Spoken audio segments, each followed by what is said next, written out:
Okay, let's jump right in. We've got a real puzzle for you today. Why on earth would an AI pioneer choose to set up shop in Milan? A city we all think of for fashion, for food, for that relaxed lifestyle. Not exactly a high-tech hub. So what's really going on here? Let's figure it out. This quote from Steven, the data scientist we're talking about today, it really gets to the heart of the whole thing. It's not about taking the easy road. It's about finding real purpose where the challenges are the biggest. So this is Steven. And get this, after spending 12 years in banking, he made this massive pivot. He walked away from the super stable world of finance and dived headfirst into the uncertain, exciting frontier of AI, even going back to school in Milan for it. And his journey is the perfect way for us to look at this huge clash of cultures. You've got the crazy, high-speed energy of Silicon Valley on one side, and on the other, the much more careful, traditional way of doing things in Europe. And this just lays it all out, doesn't it? In Silicon Valley, it's all about being seen. Move fast, break things, just get your name out there. But in Europe, the whole mindset is different. It's about craftsmanship, about making the product absolutely perfect before anyone ever sees it. It's like a marathon versus a series of wild, frantic sprints. There's actually a name for this kind of pressure in Silicon Valley. They call it the duck effect. It looks so calm and graceful on the surface, right? But underneath, they are paddling like mad just to stay afloat. It's this culture of intense, nonstop, and often totally hidden competition. Meanwhile, over in Europe, you've got a totally different set of problems. A business culture that's way more conservative, a tangled mess of regulations, and bureaucracy that just slows everything down. And to put it into perspective, one analysis showed the EU's entire investment in computing power was less than what a single person like Elon Musk has. I mean, it's no surprise people call Europe an AI valley.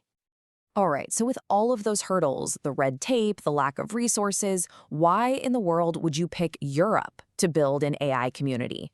It seriously seems like you're starting a race with weights tied to your ankles. It just doesn't seem to make sense, does it? But this is exactly where Steven's background in finance gave him a completely different way of looking at things. He wasn't just seeing roadblocks, he was spotting market inefficiencies. He basically applied classic finance 101 to the problem. He saw that Europe's slower pace and all its fragmentation, well, that created information gaps and resource mismatches.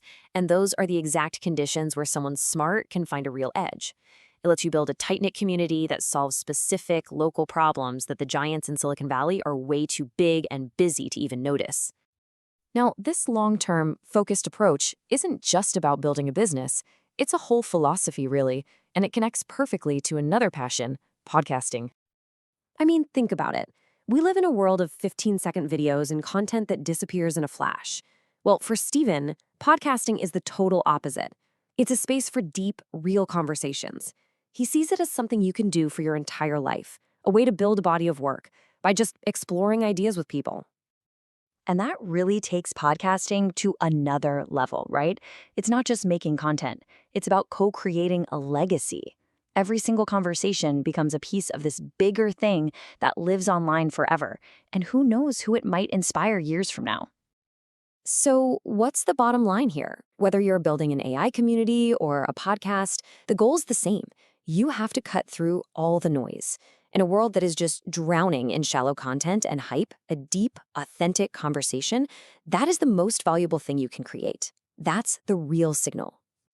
Okay, so let's zoom out a bit, because this idea of building something that actually lasts, it's more important than ever when you look at the chaos that's been shaking up the entire AI world lately. So what is really going on? You've all seen the headlines, I'm sure. It's been brutal. Companies like Meta and Amazon laying off tens of thousands of people. And we're not just talking about low performers. Some of the absolute brightest, top-tier AI scientists suddenly found themselves out of a job. So of course, everyone's asking, is this it? Is the AI bubble finally about to pop? What we're really seeing is this massive shift in strategy. The old days of just expanding like crazy, hiring thousands of people just because you could, yeah, those are over. The new game is all about efficiency and productization. Companies are asking, how can AI make us leaner? And how do we turn this research into a real product that makes money, like right now? So what is this, really? Is it a bubble bursting, or is it something else? Maybe more like a structural cleansing? A lot of people are arguing it's a necessary correction. It's shaking out the ridiculously overvalued companies, getting rid of all the copycats, and finally shifting the focus back to businesses that have a real, profitable model.